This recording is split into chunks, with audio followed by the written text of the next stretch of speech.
todos descansados, animados, renovados. Antes de seguirmos de onde paramos ontem, é importante lembrarmos de uma coisa. No meio desta imensidão de pregações que existem por aí hoje, o YouTube é um púlpito 24 horas no ar, e você ouve tudo. E se tem anunciado vários tipos de evangelho, entre eles aquilo de que o cristão não pode sofrer. Já ouviram aquela frase, pare de sofrer? Não nasceu na Bíblia, de nenhum dos escritos dos apóstolos ou dos profetas ou de Jesus. Aquele tipo de afirmação assim: você é cabeça, não é cauda, você é vencedor, você é filho do rei, não procede daqui. Deus melhor dessa terra para você. Deus tem melhor dessa terra para você. São discursos enganadores que levam os filhos de Deus a tirarem os seus olhos da bendita esperança que nos está reservada e esperar na terra algo que seja compensador. Eu gosto de destacar que a última vez que Jesus sentou com seus discípulos para ensinar-lhes está lá em João capítulo 16, verso 33. Jesus encerrou a sequência de ensinos para seus discípulos com aquela palavra. Porque depois dali ele ora, em João 17, João 18 ele é preso, vai estar em Getsemane. Lá em Getsemane há algum diálogo com os discípulos, mas foram circunstanciais. É Jesus vivendo a sua aflição, tentando chamar a atenção dos discípulos para a necessidade de vigiar e orar, mas ele não foi ali em Getsemane para ensinar aos discípulos. Não era mais aquele encontro onde o mestre estava ensinando. Ele foi ali para clamar ao Pai que o livrasse daquele cálice. Mas a última vez que ele sentou com os discípulos para trazer o ensino, ele encerrou seu ensino dizendo assim: no mundo tereis aflições. Ponto. Há uma garantia. É impossível estar no mundo e não ter aflições. Por isso eu digo que esse discurso pare de sofrer nasceu da prancheta de Satanás e não de Deus, que contraria a natureza bíblica, contraria a nossa vocação como filhos de Deus em um mundo que não é nosso. Paulo chega a dizer, escrevendo aos Tessalonicenses, na primeira carta, no capítulo 3, ele fala da saudade, da preocupação que ele estava com os irmãos, que enviaram Timóteo para se informar sobre a realidade deles. E Paulo temia que eles ficassem perturbados com as tribulações e se apartassem, se desanimassem. Então ele acrescenta: porque vós sabeis que estamos destinados para isso, destinados para a tribulação. Às vezes a igreja aqui no Ocidente se comporta como se fosse uma parte especial da igreja de Deus, como se a perseguição e o sofrimento por causa do nome do Senhor nunca chegaria entre nós, mas vai chegar.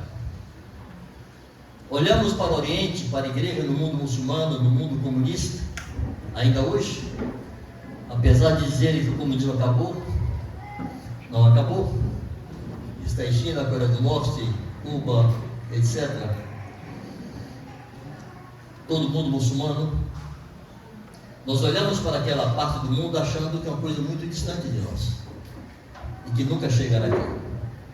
Eu tenho brincado com alguns irmãos dizendo assim: gente, quem prende general prende crente, quem prende deputado federal prende pastor. Não se enganem. Há uma tempestade se aproximando e nos comportamos como quem vai para um piquenique. Porque a igreja brasileira está convencida que Deus não nos deixará sofrer. Isso é mentira, isso é engano. Não tem nada na Bíblia que nos responde a pensar assim. Jesus afirmou: de todos sereis odiados por causa do meu nome. E naquele tempo, muitos hão de mentir, trair e odiar uns aos outros. Eu tenho dito aos irmãos que o ambiente que produz heróis e mártires é o mesmo que produz covardes e traidores. Há dois recursos que Satanás sempre usou para produzir traidores, e que o Espírito Santo usa o mesmo material para produzir mártires e heróis. Quais são os recursos do inferno e do mundo? Privilégios, cobre de honra e de privilégios, dinheiro, direitos, luxos. As pessoas traem para ter tais privilégios. As pessoas mentem, as pessoas enganam, as pessoas se pervertem para ter privilégios. Os heróis, como diz a Bíblia, com aceno de mão diz: não quero, suborno não. Com Moisés, que preferiu sofrer injúrias com o povo de Deus a participar dos privilégios do Egito. Quando isso não funciona e os santos não se dobram, Satanás usa outro recurso: privações de direitos, prisões, ameaças, torturas e morte. Aí também se manifestam traidores. Quando Jesus diz que nós seremos odiados de todos por causa do seu nome, e que a igreja seria perseguida, é nesse contexto que ele diz: nesse tempo, muitos vão de matar, trair e odiar uns aos outros. Ele chega a dizer que os inimigos do homem serão na sua própria casa. E há casos assim. O mundo islâmico e comunista está cheio de histórias de pessoas que caíram porque foram apertadas, porque foram torturadas. E nós perguntamos: não vai chegar aqui?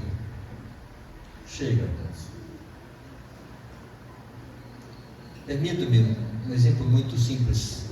Estava conversando com a irmã minha, irmã de sangue, que mora em Brasília, frequente em Verbadista, ela disse: Vanjo, há um irmão lá entre nós, um senhor, um ancião,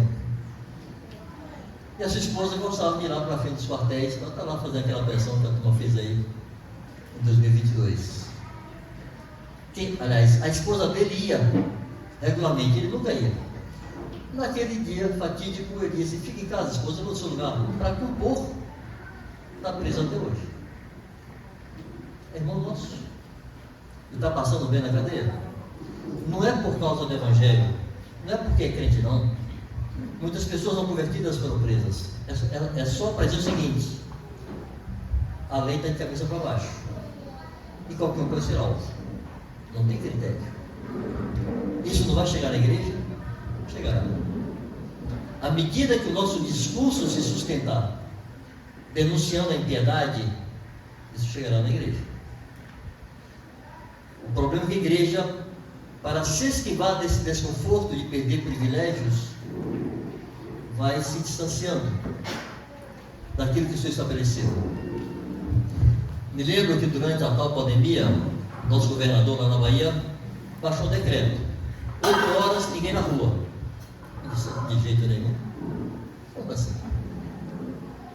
Eu vou deixar de estar na rua atendendo irmãos, socorrendo pessoas, porque alguém disse que eu não posso ir à rua depois das 8? E tem um vírus malvado aí pegando todo mundo.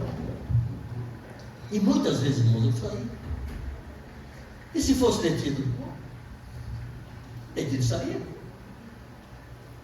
Então você deixa de cumprir a ordem de Jesus, de servir uns aos outros, socorrer uns aos outros, porque o governador disse: não sai de casa? Quem manda em você, afinal de contas? Me lembro de uma conversa com o irmão da Argélia, tem que andar por aquelas bandas lá do norte da África, e eu estava comparando a Argélia com o outro país que eu conhecia, onde havia a quantidade de cristãos era muito pequena. Na Argélia havia uma prática do islamismo muito mais forte, mas havia 40 vezes mais irmãos na Argélia do que lá. Nesse país havia 1.000 convertidos, na Argélia havia 40.000. E ambos tinham uma população aproximada de 35 milhões de pessoas. Eu disse: meu irmão, qual a diferença entre a Argélia e tal país? Disse: vai ver simples. Primeiro, nós oramos por tudo, oramos para sair, oramos para entrar, oramos quando acordamos, oramos quando vamos deitar. A gente passa o tempo orando. Segundo, nós não temos medo. Querem nos fazer entrevista? Vê um jornalista, um jornal, um rádio, TV, o que for, te bota a cara na tela. Se nos prender, fim de ser, estamos presos. E se nos matar, estamos mortos. Essa é a atitude de um discípulo de Jesus. Mas quando a igreja crê que Deus numerou na terra para nós, nos esquivamos disso, de desconfortos. Eu disse muitas vezes à igreja durante a pandemia: gente, isso é exercício para nós. Exercício de enfrentamento, de confrontação, de não se calar. Porque por uma ordem de um governador você não vai à rua visitar seu irmão, visitar o enfermo, pregar o evangelho para um contato? E quando a ameaça for, ou você nega a sua fé ou está preso, você vai fazer o quê? Se nesse pequeno estágio você não se afirma, vai se afirmar na guerra? Se no treinamento você treina as pernas, e na guerra, como vai fazer? Deus está nos exercitando. Quando Davi disse assim, no Salmo 18: o Senhor adestrou minhas mãos para a luta, de maneira que eu posso vergar um arco de bronze. É uma linguagem figurada. Davi não está falando da sua força física, ele dificilmente conseguiria vergar um arco de bronze. Ele está dizendo como Deus foi exercitando o seu espírito, capacitando-o para enfrentamentos cada vez maiores. Começou com um arco de cipó, uma varinha qualquer, um galho de árvore mais flexível, e foi aumentando, até que ele podia vergar o arco de bronze. Deus está nos exercitando em tempos que começam a ficar difíceis, porque nos últimos dias, diz Paulo, sobrevirão tempos difíceis, porque os homens serão arrogantes, avarentos, egoístas, amantes de si mesmos, mais amantes dos prazeres que amantes de Deus, traidores, blasfemos, desobedientes aos pais, caluniadores, sem afeição natural. Não é que nunca houve gente assim, não, sempre houve gente assim. Que Paulo está dizendo que nos últimos dias essa vai ser a regra. A humanidade vai ser assim. Por isso os tempos se tornarão difíceis. Porque quem não for assim, quem não ler nessa cartilha, será discriminado. Isso vem por leis perversas, isso vem pela multiplicação da iniquidade, onde os homens se sentem afrontados quando você denuncia seu pecado, então você tem que se calar e engolir o pecado dele, não pode denunciar porque isso não é politicamente correto, isso é discriminação. A igreja vai calando a sua boca. É importante lembrarmos: no mundo tereis aflições. Não há promessas de ficar no mundo se dando bem. Na igreja sempre houve ricos e pobres, sempre houve. A ponto de várias vezes nas cartas apostólicas, no livro de Atos, haver relatos de manobras, de campanhas para levar alimento para a Judéia, porque os irmãos estavam passando fome, de necessitados, pessoas venderam o que tinham para socorrer necessitados. Sempre houve pessoas de uma classe social mais alta, com mais recursos, e pessoas mais pobres, de mendigos a reis. A igreja sempre comportou tudo. E ainda é assim, porque o nosso alvo não é prosperar ou deixar de prosperar. Nosso alvo é fazer valer na terra o reino de Deus. Estamos na terra para isto. E ao longo desses dias queremos explorar um pouco dessa nossa bendita vocação, como sacerdotes de um reino eterno, neste mundo que é passageiro. Para encerrar essa introdução, qual foi o remédio que Jesus deu para o desânimo? Qual o recurso para manter o bom ânimo? É uma instrução. No mundo tereis aflições, mas tem bom ânimo, eu venci o mundo. Ter bom ânimo, irmãos, é uma escolha que nós fazemos. Eu tenho dito a muitas pessoas, gente, eu tenho 1000 motivos para sair aqui correndo, puxando os cabelos, e me tocar em algum buraco, aí ficar quieto lá. Se eu fizesse isso e meus problemas todos se resolvessem, não tenha dúvida, eu sairia correndo por aqui, puxando os cabelos e gritando. Mas não resolve. O que ele está dizendo? Posicione-se diante das aflições e tenha bom ânimo. Revigore-se o seu coração. Isso é a escolha que nós fazemos. E essa escolha envolve comportamentos e práticas e decisões que nós temos que tomar com esse posicionamento. Por exemplo, em 1 Samuel 30, verso 5, Davi ainda não era rei de Israel. Davi era o que se podia chamar de um guerreiro mercenário. Porque essa palavra mercenário hoje tem uma conotação muito pejorativa. A mercenário é aquele que trabalha para ter um salário. Então, todo assalariado aqui é um mercenário. Esse é o sentido da palavra literal. Você trabalha para ser remunerado. Então, a raiz da palavra não é negativa. Como Jesus disse assim: o mercenário vê o lobo, vira o lobo e foge e abandona as ovelhas. Porque ele é um pastor. Ele foi contratado por um salário para cuidar daquelas ovelhas. E quando o lobo chega e diz: eu vou perder minha vida nessa ovelha, ele vai-se embora. Porque não são suas ovelhas. Mas a palavra mercenário não é uma palavra negativa não, tá? É uma palavra legítima. E Davi era um guerreiro assim, ele vendia suas lutas. Saul queria matá-lo, ele estava ali com seus guerreiros, perambulando por aquela região. E ele, saindo para uma dessas guerras, ele e seus guerreiros deixaram suas famílias numa cidade chamada Ziclag. Quando eles regressaram da guerra, os amalequitas tinham passado, levado como escravos suas esposas e seus filhos, e destruíram a cidade, queimado a cidade, saquearam e queimaram a cidade. Está lá registrado, 1 Samuel 30, de 1 a 5, que aqueles homens choravam com todas as suas forças. Às vezes eu fico imaginando aqueles guerreiros, gente acostumada a cortar pescoço de filisteu aí, espada desembaiada o tempo inteiro, chorando com todas as suas forças, porque suas esposas e filhos foram levados cativos. E eles se voltaram contra Davi. Davi era o seu comandante, era o seu herói. Eles buscaram abrigo de Davi. Muitos deles eram fugitivos de Saul também, e foram acolhidos por Davi. Mas agora Davi era o bandido. E culparam Davi por aquilo. E queriam apedrejar Davi. Davi não tinha mais amigos naquela hora. Não tinha um ombro para deitar a cabeça e falar assim: está difícil para mim, me ajude aqui. Não tem ninguém. O que fez Davi? Está lá, no verso 6. Davi, porém, se reanimou no Senhor seu Deus. Eu aproveito para dizer, irmãos, que muitas vezes na sua vida e na minha, na sua história e na minha, estaremos sós. Às vezes seus irmãos não estão nem aí. Às vezes é Deus que produz. É Deus que providencia que você não seja socorrido. Porque Ele quer que você saiba que você tem um pastor nos céus. Jesus é o sumo pastor e bispo de nossas almas. E Ele nos pastoreia. Bispo é aquele que olha sobre, é o supervisor. Jesus sabe o que vai em nosso coração. A Bíblia diz que o Espírito do homem é a lâmpada de Deus. Não é o Espírito de Deus, o Espírito humano é a lâmpada de Deus, com a qual Ele pode soldar o mais íntimo de nosso ser. Inclusive aquelas coisas que nós não sabemos comunicar, nem em oração, que não sabemos compartilhar com ninguém, buscar ajuda. Deus vê. Deus é testemunha fiel de tudo que sentimos, passamos, pensamos, queremos, sofremos, e Ele nos pastoreia. E muitas vezes Ele providencia que o socorro não chegue. Ele quer que a nossa confiança esteja em Deus.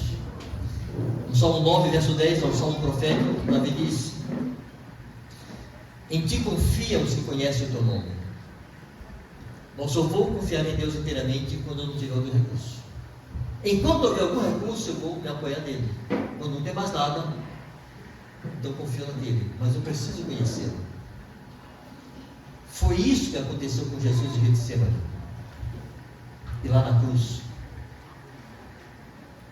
cruz, Jesus chegou e disse assim: Pai, Deus meu, por que me desamparaste?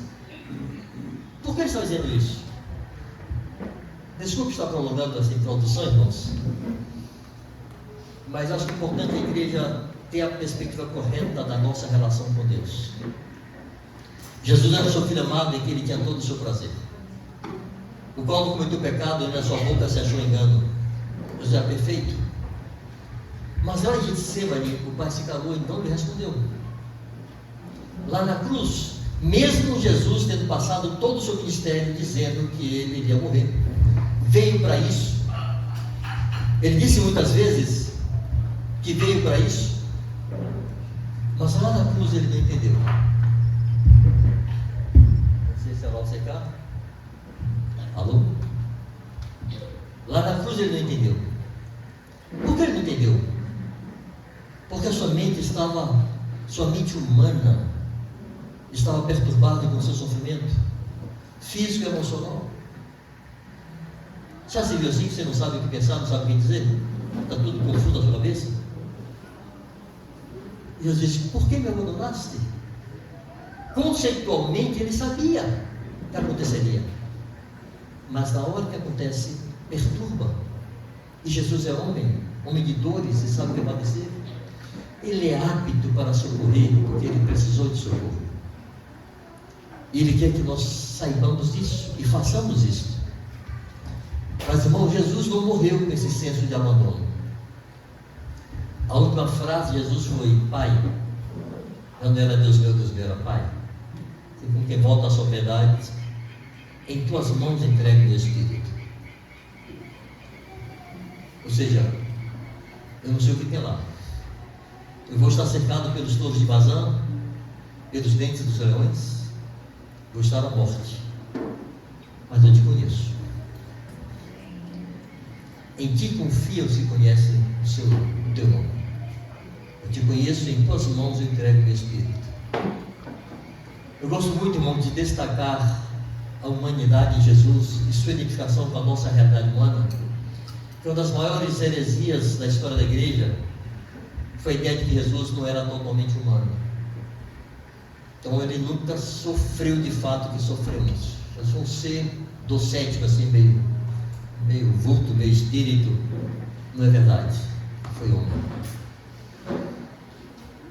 Sentiu sono, sentiu cansaço, usou o banheiro, foi tentado,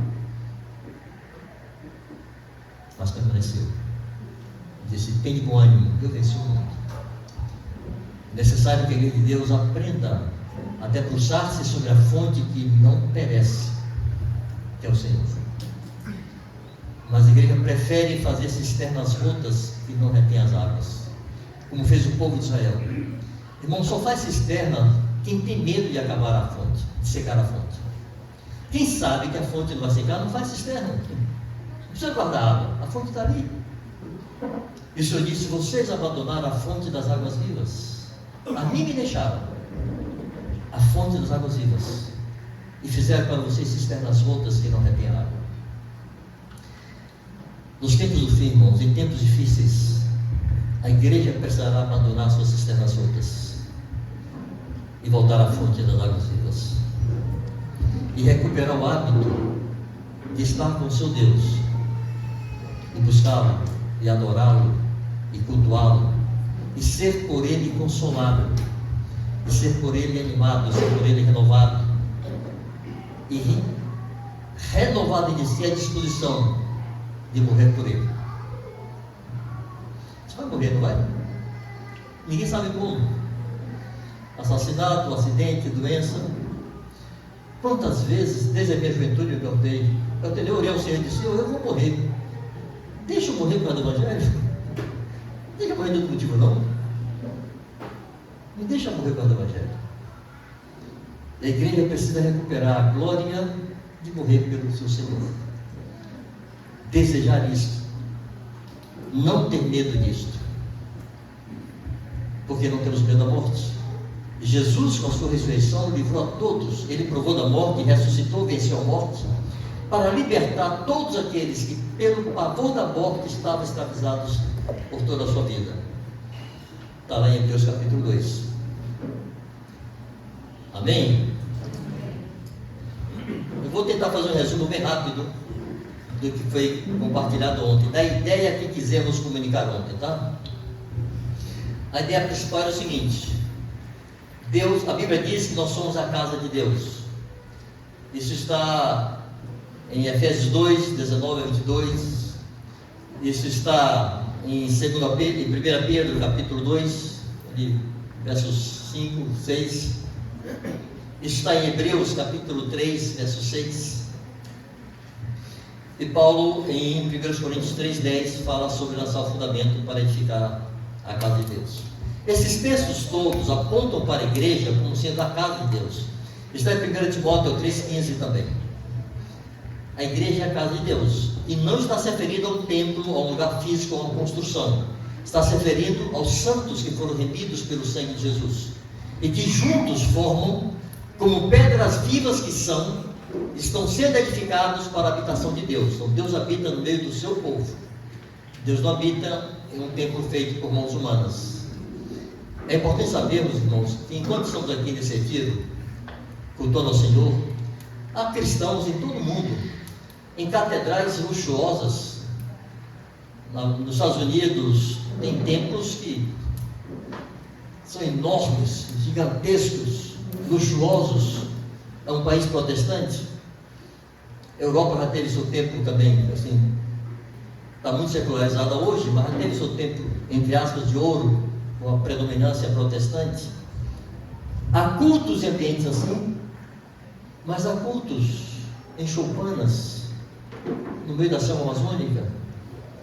Outro dia recebi um vídeo de um irmão que está trabalhando no Mato Grosso, com crianças e famílias indígenas convertidas. Há culto nas montanhas, há cultos nas cadeias, há muitos filhos de Deus presos, cultuando ao Senhor. Eu conheço um homem que ele leva a Bíblia escondida para um país comunista na África. Todas as vezes que ele vai, ele pergunta à sua esposa: você me permite que eu vá? Porque eu posso não voltar. Ele tem cerca de 43 anos, tem 2 filhinhas, mas ele vai. E ele, uma vez, encontrou alguém que tinha sido liberto, um discípulo, e que lá na cadeia tinha recebido uma das Bíblias que ele levou, contrabandeadas. E aquele me dizia que repartiu aquela Bíblia com muitos presos. E eles cultuavam o Senhor juntos naquela cela.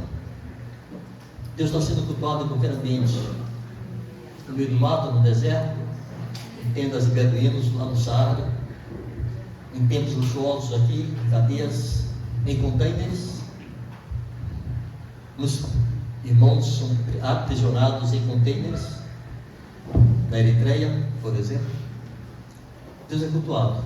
Deus não depende de um ambiente físico para ser cultuado. Deus não depende de instrumentos para ser cultuado. Às vezes eu vejo, em alguns encontros que eu ando por aí, que a turma da música parece uma banda que vai se apresentar. Mas te vê em algum vídeo de vez em quando, né? Tem luz azul, luz vermelha e tal. Os caras vão lá, botam um pose, torcem a cara, fazem aquela... Isso, gente, Deus não se impressiona com a sua capacidade musical. Deus criou os acordes, as notas, os ritmos. Deus criou a música. O céu tem um coral perfeito. Ninguém canta como os anjos, ninguém toca como os anjos. Não queira impressionar as pessoas com seu instrumento. Toque para Deus, com singeleza, com simplicidade, adorando ao Senhor.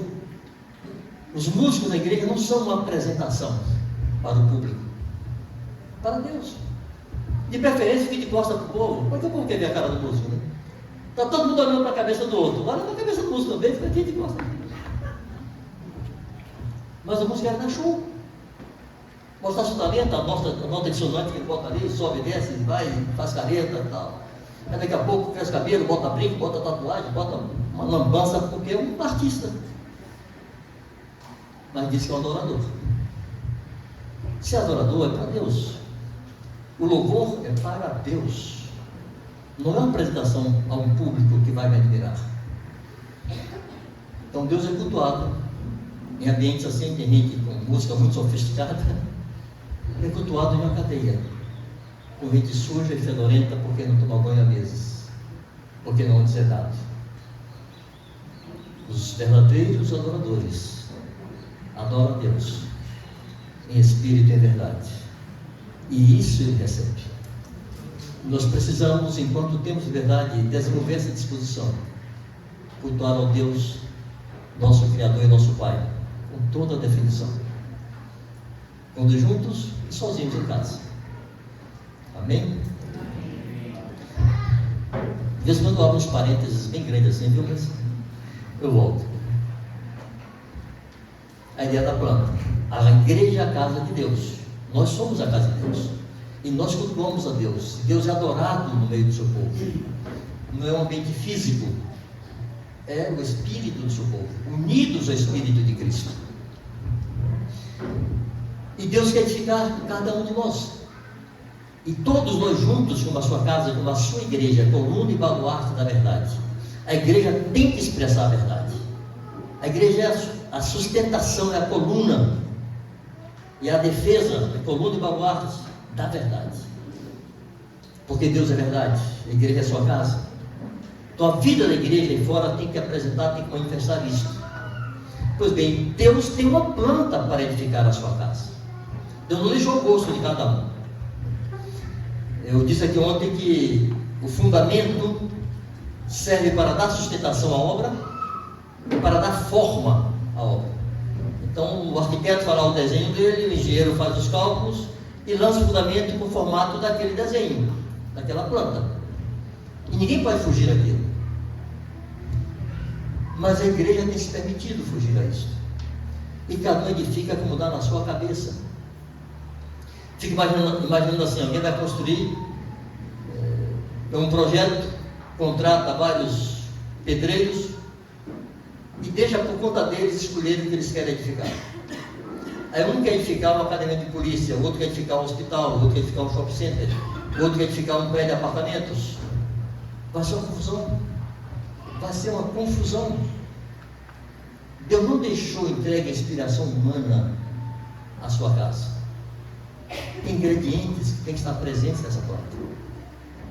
E os apóstolos de Jesus, os apóstolos do Cordeiro, inspirados pelo Espírito Santo, definiram como é que a igreja deve ser edificada. Eu vou citar um texto que vou depois, talvez à noite, explorá-lo melhor. Hoje vamos usá-lo apenas como base para começarmos. Efésios capítulo 4,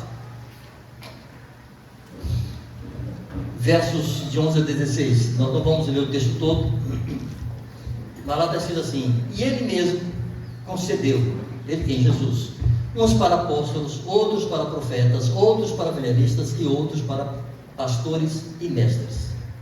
Para que é que Deus botou essa turma toda na igreja? Essa pergunta é importante, parar aí no verso 11 e se perguntar, porque hoje é comum ouvir pessoas assim: fulano é um homem de Deus, é um grande servo de Deus.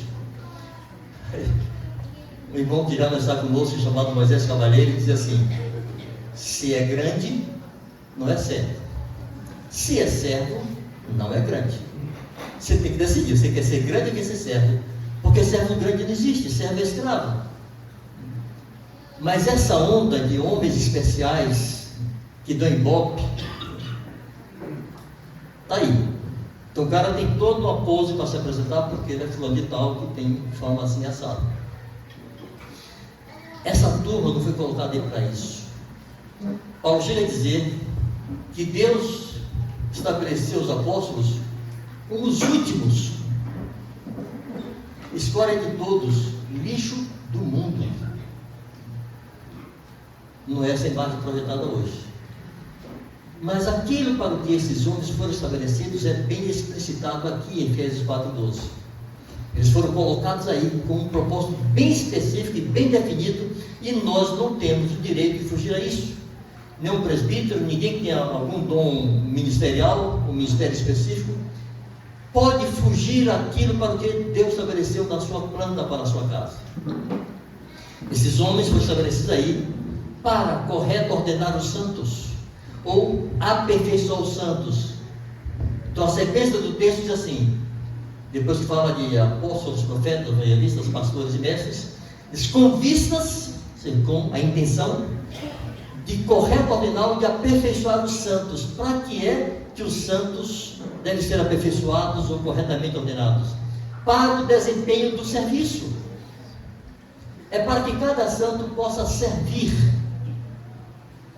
Os que presidem têm a obrigação de garantir que cada um de vocês que estão sentadinhos aí desempenhem ou executem o seu serviço, ao serviço que é para vocês.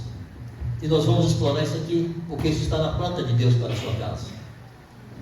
Mas por que é que cada santo deve executar ou desempenhar o seu serviço?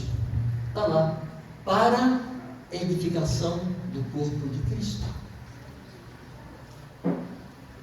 Ou seja, o corpo de Cristo será edificado se os santos desempenham o seu serviço. Mas os santos só irão desempenhar o seu serviço se forem corretamente ordenados. E serão corretamente ordenados se esses homens cumprirem o seu papel de corretamente ordená-los, de aperfeiçoá-los. Então, nosso papel não é ter belas pregações e aparecer bonito em tela do YouTube. O nosso papel é garantir que cada santo, e toda e qualquer pregação dessa, precisa contribuir para isto, somar a isto, que cada santo desempenhe o seu serviço, faça o seu papel de santo na terra, de discípulo de Jesus, de sacerdote sobre a terra. Porque se eles fizerem isso, se cada um fizer isso, o corpo será edificado, a igreja será edificada. Até que ponto? Até que todos cheguemos à unidade da fé e do pleno conhecimento do Filho de Deus, a ser homem perfeito à medida da estatura da plenitude de Cristo.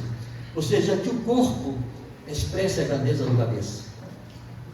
Sejamos a expressão prática de Jesus, seu cabeça. A edificação precisa chegar nesse nível. Mas só atingiremos isto se todos e cada um desempenhar o seu papel. Olhe para o seu corpo. Pense no seu corpo. Tem algum membro que você dispensaria? Esse dedinho aqui tem pouca força, eu vou tirar de mim. Você faz isso? Arranca o dente porque ele não tem. Ninguém quer perder membro nenhum. Cada membro tem uma função definida e executa o seu papel. E todos os membros trabalham para o bem de todos os membros. Por exemplo, qual é a relação do pé com o pâncreas?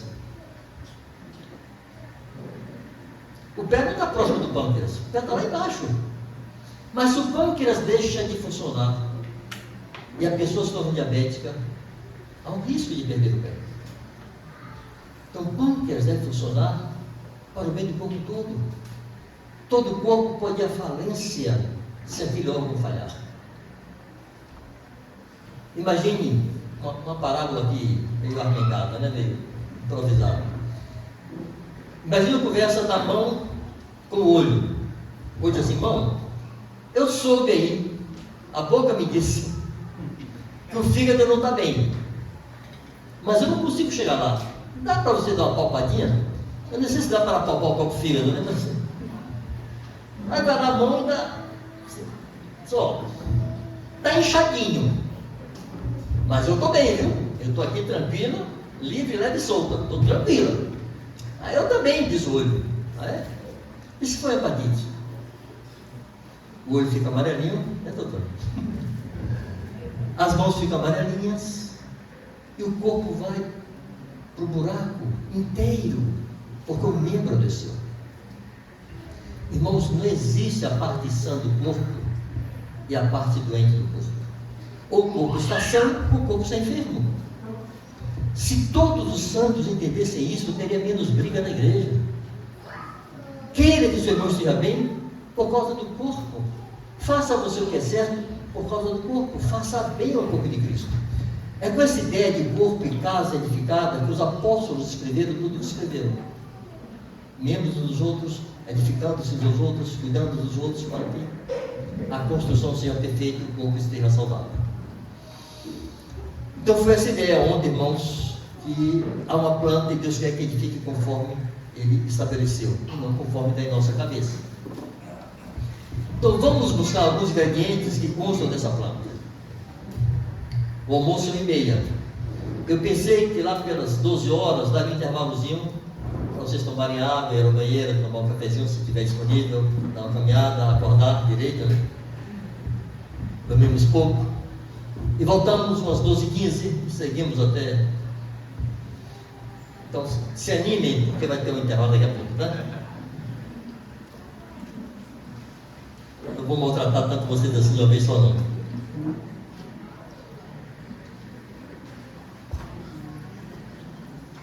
Mateus 28, 18 a 20.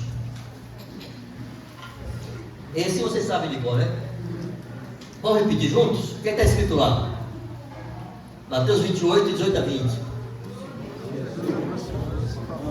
Valores dizendo: toda autoridade foi dada nos céus e na terra. Ide, fazer discípulos de todas as nações, batizando-os em nome do Pai, do Filho e do Espírito Santo, e ensinando-os a guardar todas as coisas que vos tenho ordenado.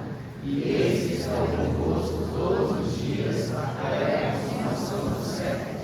Eu queria lhes propor um exercício quando fosse para casa domingo amanhã. Separe um tempo e pensa nesse texto com todo cuidado, palavra por palavra. O que é que Jesus queria dizer aqui? Qual era a ideia que Jesus queria comunicar aos seus discípulos ali?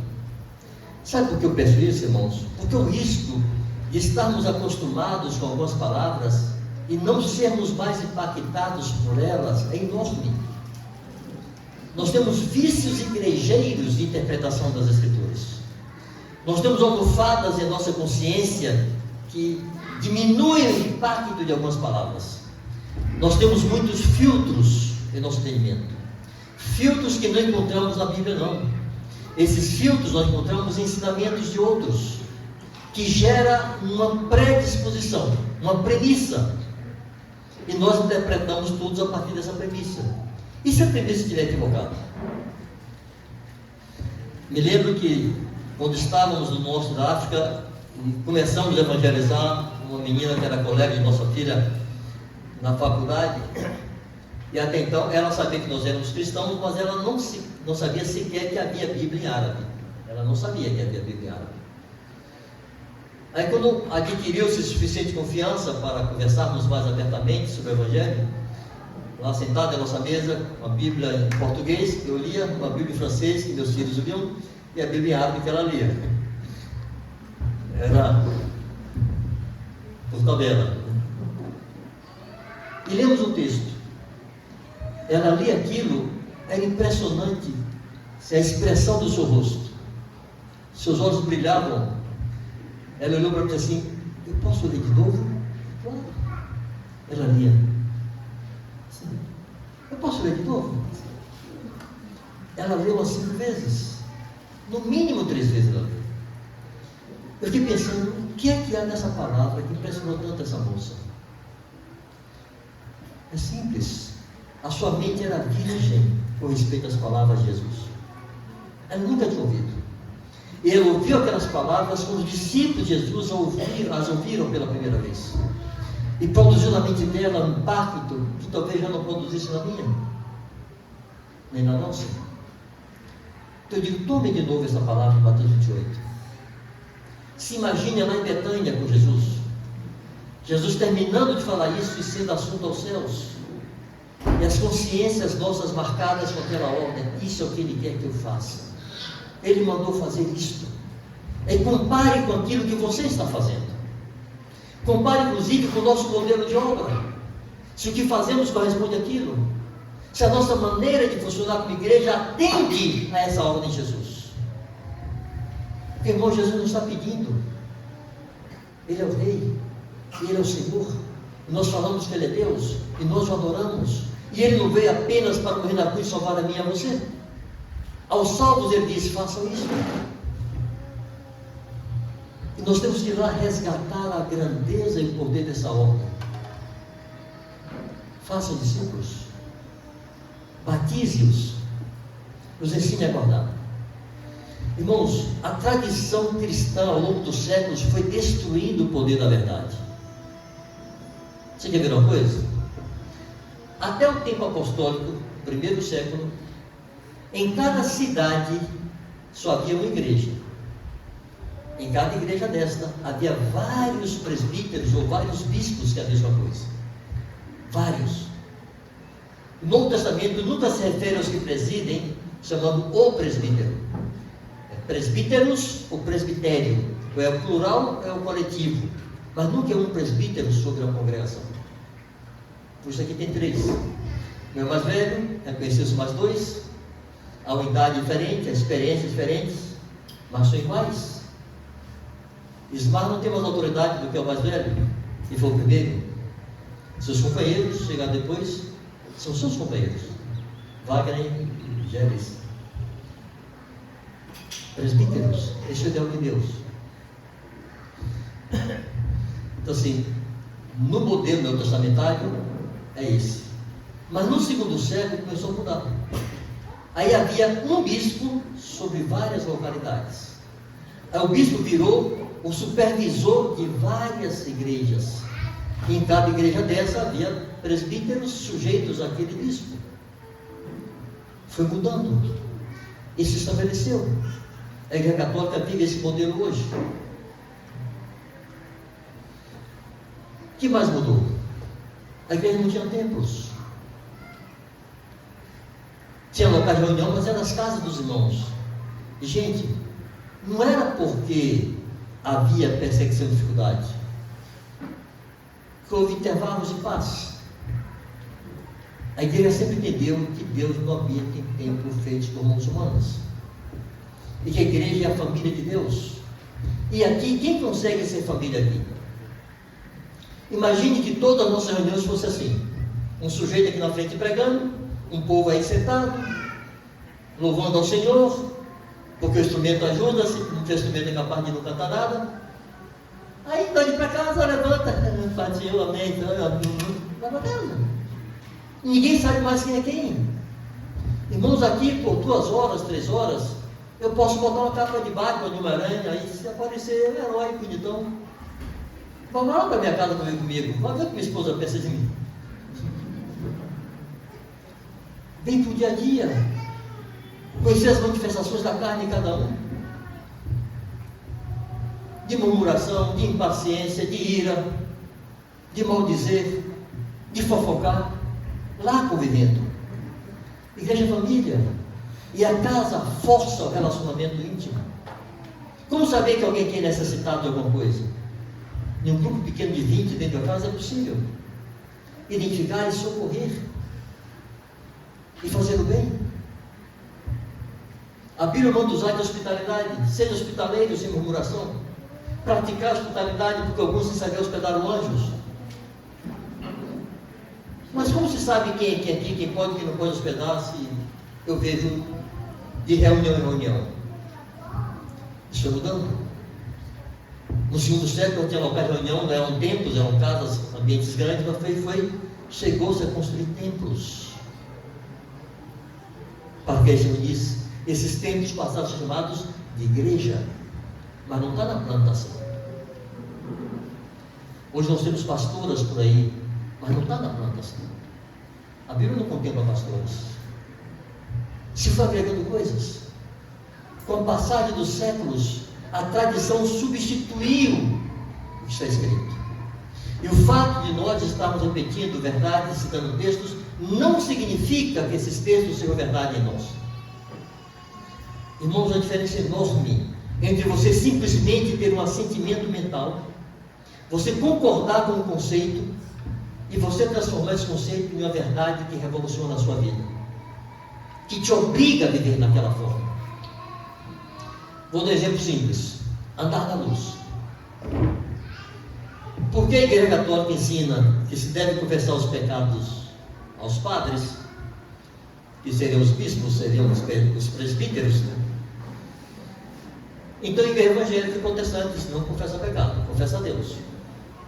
Eu cresci em um ambiente evangélico, que ninguém confessava pecado para ninguém. Mas há uma instrução clara de Tiago: confessai, pois, vossos pecados uns aos outros, e orai uns pelos outros. Aí nós fazemos ensino sobre não apenas confessar pecados, mas sermos transparentes, estarmos na luz, sermos conhecidos, que cada um saiba quem nós somos, tirar a capa. Pois bem, eu estava lá no Norte da África, ia para a primeira reunião com 2 cristãos naquele local, um missionário e 2 cristãos nacionais, que eu não conhecia. Um deles já tinha visto, o outro nem sabia quem era, ele ia ver pela primeira vez, lá, tudo muito escondidinho, tudo muito cheio de mistério. Mas na saída de casa eu estava com pressa e tive um desentendimento com a minha santa, né? E fiz uma malcriação com ela, saí de casa bicuda. Saí de casa de bicão, saí zangado. Mas eu sou um missionário num país muçulmano, vou estar com 2 convertidos ex-muçulmanos, e chegou lá bicudo. Eu não tinha consciência para pousar de gente boa ali. sabendo que eu tinha tido um desentendimento com minha esposa. Eu disse para o irmão que falava espanhol, eu tinha o espanhol todo embaraçado, ainda é ruim, mas naquele tempo era pior. Eu disse, rapaz, aconteceu isso, eu preciso que você diga para eles. Acho aqui um cara de santo missionário que veio aqui e tal. E ele disse, lá me interessava o que aquelas pessoas vão pensar de mim. Sim, mandaram missionário pôde para cá. O cara já chegou estragado. Não interessa. Eu precisava limpar minha consciência e estar bem. Eu disse, olha, eu sou isso aqui. Irmãos, isso é um princípio bíblico, um ensino apostólico. Mas qual é o impacto disso em nossa vida hoje? Os irmãos andam na luz? Confessam os pecados? Como é a nossa vida? Temos um assentimento mental. Nós concordamos que é bom e correto.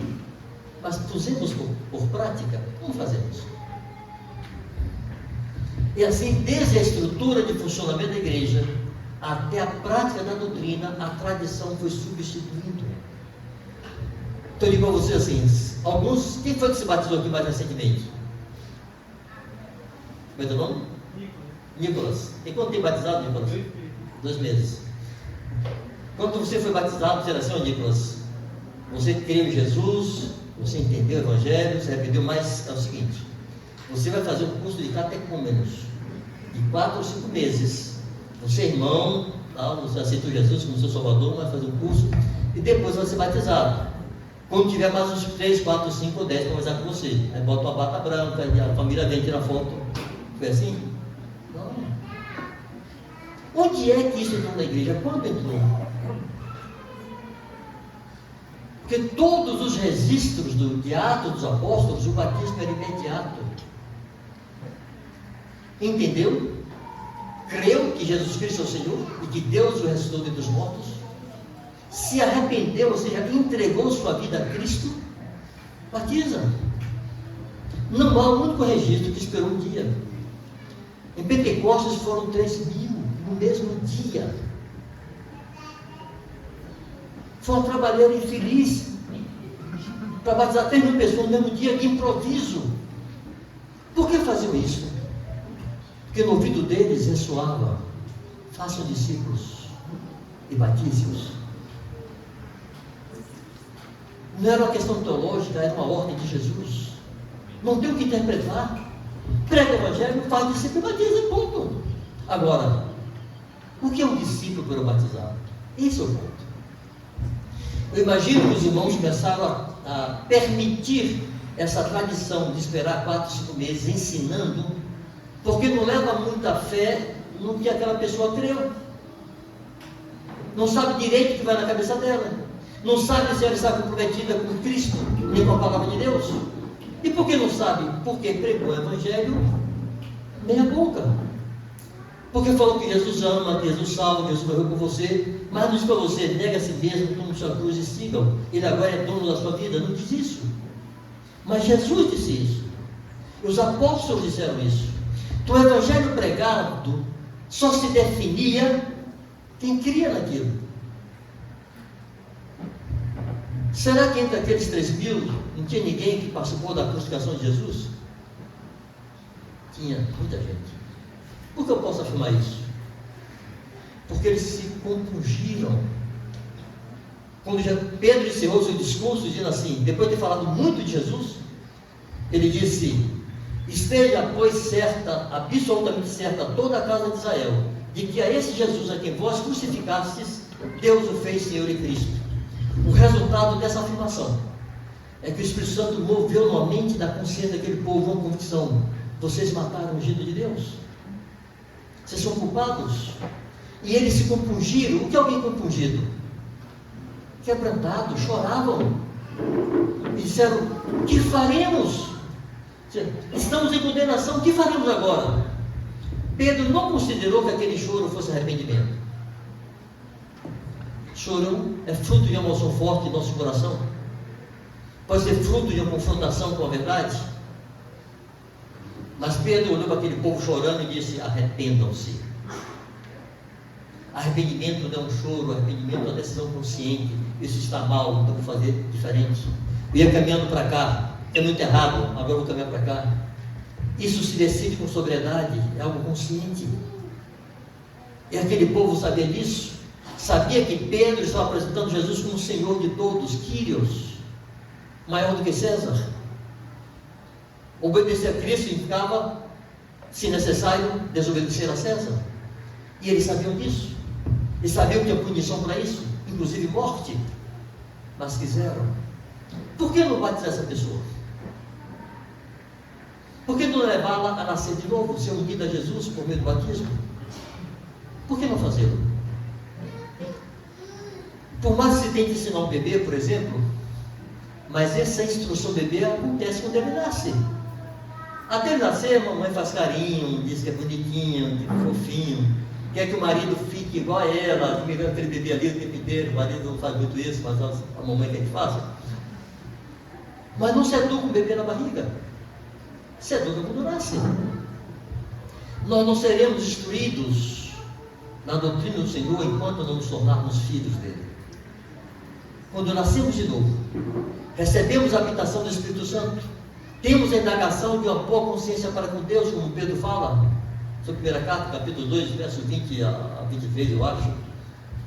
Diz: não sendo a remoção da imundície da carne, mas a indagação de uma boa consciência para com Deus. Quando isso acontece, eu nasço de novo, nasci da água do Espírito, sou filho. Lá em João capítulo 1, verso 12: veio para o que era seu, mas os seus não receberam, mas a tantos quantos o receberam, deu-lhes o poder de ser chamados filhos de Deus, os quais não nasceram nem da vontade do homem, nem da carne, nem do sangue, mas nasceram de Deus. Quando eu nasço de Deus, me torno seu filho, porque Deus deu de mim o seu Espírito, que testifica com o meu Espírito que eu sou filho de Deus. Aí eu vou ser instruído no caminho de Deus. Eu não preciso de 4 meses de classe de catecúmenos para aprender a Bíblia. Eu aprendo quando eu me converto, na casa de Deus, como filho dele, sendo instruído na verdade. Por que mudou? Mudou porque a pregação do Evangelho mudou. E não tem mais um Evangelho que forme discípulos, que confronte com negar a si mesmo, tomar a cruz e disposição de viver a vida. É um Evangelho que só tem promessas. Então eu não sei o que essa pessoa crê. Só fiz promessas para ela. Ela só crê em Jesus, bom. O jovem rico crê em Jesus? Ou não creu? Creu. O adorou publicamente. Já viu ricos se ajoelhar em praça pública? Aquele rico ajoelhou, adorou a Jesus, cumpriu os mandamentos, era um homem piedoso, mas não abriu mão do que ele mais amava, e não entrou. Jesus não abriu uma portinha especial para ele, não. Agora imagine que Jesus diga: olha, é o seguinte, você vai passar 5 meses sendo instruído aqui, até você se convencer, viu? O confronto é na chegada. Nega a si mesmo, tome sua cruz, renuncie a sua vida. Quer andar comigo? Tem que amar mais a mim do que a seu pai, do que a sua mãe, do que a sua mulher, do seu esposo, seus filhos, seus pais, seus bens, sua própria vida. Se não ama mais a mim do que é isso tudo, não pode ser meu discípulo. Esse Evangelho não é pregado para o incrédulo. Então não se sabe em que ele creu. Então quando Jesus disse: vão e façam discípulos, ele está dizendo isso. Irmãos, não se batiza incrédulo e não se batiza rebelde.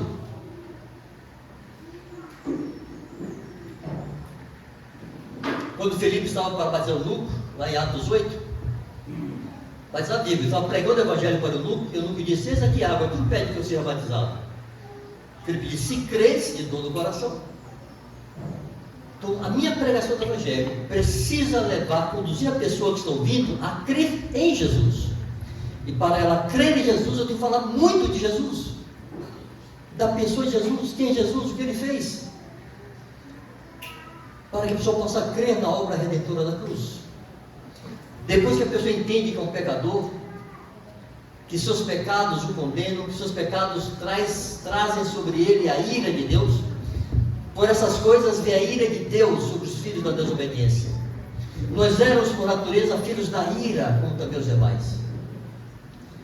Quando a pessoa que está ouvindo o Evangelho entende isso, que é um pecador separado de Cristo, ele entende que a obra da cruz vai livrá-lo da sua condenação, dos seus pecados, então ele precisa ser batizado. Mas aí você tem que acrescentar uma coisa: Ok, você já creu, pois agora você precisa se arrepender.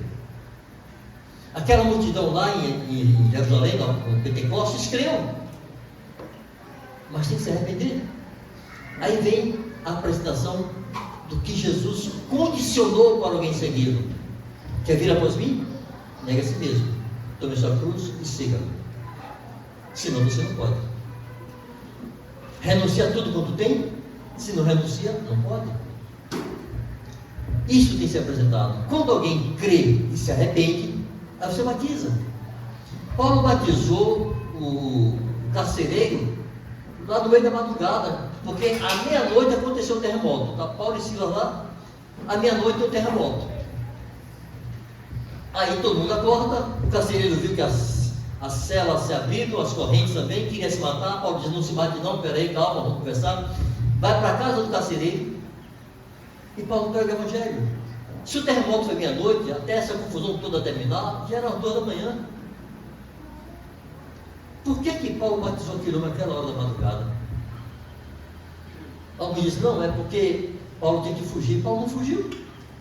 Ao contrário, ele disse: não, me prenderam sem julgamento, depois veio me soltar eles mesmos. Ficou lá de mal criado, né? Não fugiu, não. E os presos, ninguém fugiu. Não tinha urgência por causa da situação. A urgência era a pessoa que creu e se arrependeu e tinha que ser batizada. Por que não batizaram? Instrui depois. O filho nasce e é adulto. Né, mamãe? Estarei com 2 princesinhas e por aí tem um aí. Instrui quando nasce. Antes, como faz? Então, a primeira coisa a entender, nessa ordem de Jesus, de fazer discípulos, é discípulos. Faça discípulos e batize-os. Não batize incrédulo e não batize rebelde. Batize quem se dispôs a ser um discípulo. Então apresente o evangelho completo, toda a obra de Jesus, a pessoa de Jesus, e depois as condições que Jesus apresentou. Quando essa pessoa crê, se arrepende, agora sim ela precisa da vida de Cristo para viver o que Cristo mandou. Precisa ter a natureza celestial. Paulo diz assim em 1 Coríntios 15, eu acho que é 45 em diante. Ele diz: assim como trazemos a imagem do que é terreno, ou seja, nós não escolhemos nascer com essa natureza adâmica. Me desculpe eu dar esse bebezinho de novo. Eu tenho uma netinha de 9 meses. Ali, sua bonequinha. Estou vendo ali um bebê também. Gente, a minha netinha de 9 meses, que é tão inocente, tão fofinha, é aquele bebezinho, vão crescer. E vão fazer o que quando crescerem? Vão pecar. Você não identifica um coqueiro quando ele começa a produzir coco. Eu falo coqueiro que tem muito na minha terra, tá? Não sei que árvore aqui se é assim, muito característica. Você olha assim para um. Sabe um coqueiro desse tamanho, você sabe que é coqueiro.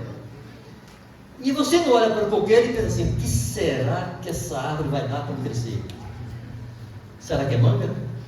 O pêssego? O figo? Abóbora? Jaca? Não. Ninguém se pergunta. Goiaba não? Pera não? Vai dar coco por quê? Porque é coqueiro. Por que o bebê vai pecar? Porque é gente, porque é homem. Por um homem entrou o pecado no mundo, e pelo pecado a morte. E a morte passou a todos os homens, porque todos pecaram. Nós justos não sequer, nós que façam bem, nós que buscam Deus. Todos pecaram, destituídos estão da glória de Deus. João fala: se alguém diz que não peca, é mentiroso. Nossos bebês devem ser protegidos, serem mantidos puros. Desculpem, mas não serão inocentes. A inocência, irmãos, é o desconhecimento do mal. Pureza é o afastamento do mal. Deus quer que nós conheçamos o bem e o mal. E Deus fala que o alimento sólido é para aqueles que têm suas faculdades exercitadas pela prática, para discernir tanto o bem quanto o mal. Eu não queria um filho ou uma filha de 20 anos inocente. Seria vítima do mundo. Mas Deus queria puros. Eles não podem desconhecer o mal, mas eles podem se afastar do mal. Mas sua natureza adâmica permanece ali. A Bíblia diz que o pecado habita em nosso corpo, em nossa carne, em nossos membros. Há uma lei que opera. Nosso corpo está escravizado do pecado, mas dentro de nós há uma nova lei. A lei do Espírito e da vida em Cristo Jesus nos libertou da lei do pecado e da morte. Essa lei supera o pecado. E nós podemos viver em santidade, mas o pecado está ali. Eu brinco dizendo assim, ó, se eu pegar minha netinha, pegar aquele bebezinho, com o consentimento dos pais deles, botar na ilha para ser criado por anjos, esses bebês vão crescer sem ver ninguém mentir, sem ver ninguém xingar, sem ver ninguém murmurar, sem ver ninguém fazer cara feia. Os anjos estão ali louvando ao Senhor, adorando ao Senhor, felizes, dando graças a Deus, não tem pecado, não tem nada. Essas crianças vão pecar? Você viu criança disputar brinquedo? Disputar comida? Meter a unha na cara do outro? Chorar porque tomaram o que ele não queria? Dar xerique, se jogar no chão? Quem ensinou? Ninguém. Ninguém. É sua natureza. Protestar, reclamar, fazer o que é errado é a natureza humana. E se os anjos não cuidassem de dar uma daqueles meninos, eles vão chutar a canela adiante, vão fazer careta, puxar as asas do anjo, vão fazer uma baderna naquela ilha, se não colocar controle sobre eles, porque é gente. Se fosse possível alguém ser salvo sem a morte do cordeiro, o cordeiro não morreria, porque ele disse ao pai: Pai, tu podes tudo, afasta de mim esse cálice, se me livra disso. Não tinha caminho, não tinha alternativa. Todos vão pecar, e todos precisam de redenção. Então nós temos que, na apresentação do Evangelho, falar disso. Quando a pessoa crê e se arrepende, batiza, para ser unida a Cristo, receber a vida de Cristo, ser enxertado em Cristo, ser participante da vida de Cristo. E agora, o que vamos fazer? Vamos instruir em toda a verdade. Irmão, nós temos que nos perguntar: se dependesse de nós, aquela ordem seria cumprida? Por isso eu peço a vocês: cheguem em casa, domingo de tarde, deixe de esfriar muito não. Abre esse texto, marido, mulher, pai, filho, irmão, irmã. Se detende assim. Se tivesse na minha mão, o que é que eu faria? Se eu fosse começar aqui agora, Jesus foi embora hoje, estava aqui comigo, disse a você, para mim: vai fazer assim, o que é que eu ia fazer? Se a igreja entender isso, irmãos, é uma revolução. Porque você vai ver seus dias em função dessa vocação. Eu tenho perguntado aos jovens: você sabe a diferença entre aptidão e vocação? Alguns têm aptidão para exatas, outros têm aptidão para humanas, outros têm aptidão para ciências médicas, biológicas, tal e tal. Aptidão, facilidade. Mas e vocação? Não é só vocação. Para responder a isso, eu tenho que ir lá para Adão. Qual era a vocação de Adão? Encher a terra de filhos para Deus e governar a terra. Nós vamos reinar sobre a terra com Cristo, mas precisamos encher a terra de filhos para Ele, não filhos biológicos, nascidos de novo. Irmãos, mas Deus mandou Adão guardar o jardim. Adão então era guarda? Era vigilante? Não. Deus mandou ele cultivar o jardim. Ele era agricultor? Não. Ele governava o mundo. Ali era só um estágiozinho iniciante. Mandou dar nome aos animais. Ele era zoólogo, biólogo, sei lá o quê? Não. Eram atividades, atribuições. Eu já fui muita coisa. Já trabalhei na indústria petroquímica, indústria petroleira, indústria metalúrgica. Já tentei vender de tudo nos tempos de desemprego. Só não vendi cova no cemitério. O resto eu tentei vender. Sou um péssimo vendedor, inclusive. Aí virei presbítero em Salvador, fui embora para a África, deixei de ser presbítero, porque lá não era nada, era alguém que chegou para pregar o Evangelho. Não era ungido de Deus que agora foi para outro país. Não, era um discípulo de Jesus. Era presbítero de Salvador, fui embora dali e não sou mais. Não era pastor de ninguém, não tinha rebanho lá para cuidar. Não é pastor lá de perpétuo, você é pastor desse rebanho, foi instituído sobre ele. Recebi posição de mãos para presidir aqui. Eu era lá. Fui embora, deixei ser, voltei, e voltaram de novo. Eu tive 1000 atividades e atribuições, mas minha vocação nunca foi alterada: encher o mundo com a palavra de Deus, fazer discípulos, pregando o Evangelho do Reino de Deus e batizando esses discípulos, ensinando-os a guardar todas as coisas. Irmãos, é uma sequência: faça discípulos, ou seja, apresente o reino com clareza, apresente Jesus e as condições do Reino de Deus, batiza e agora ensina. E nós temos que revisar tudo, nós temos que revisar o conteúdo de nossa pregação. Porque às vezes fazemos, como alguns irmãos evangélicos fazem em relação ao catolicismo, que é o evangelho anticatólico.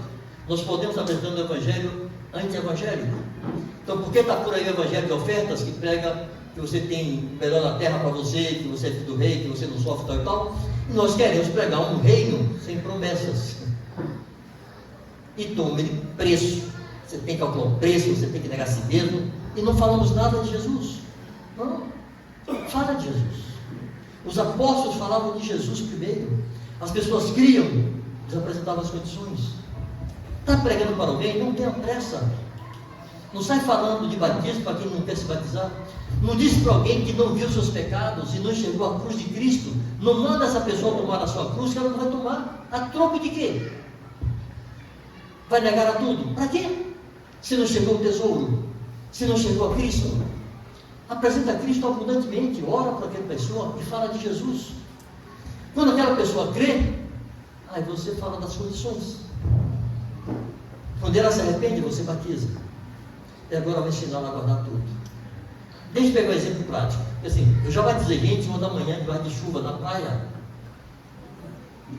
Alguém que estava entre nós dizendo-se convertido, falou de um colega que não era convertido, e me pediu para ir lá pregar com ele, para esse colega dele, um amigo dele.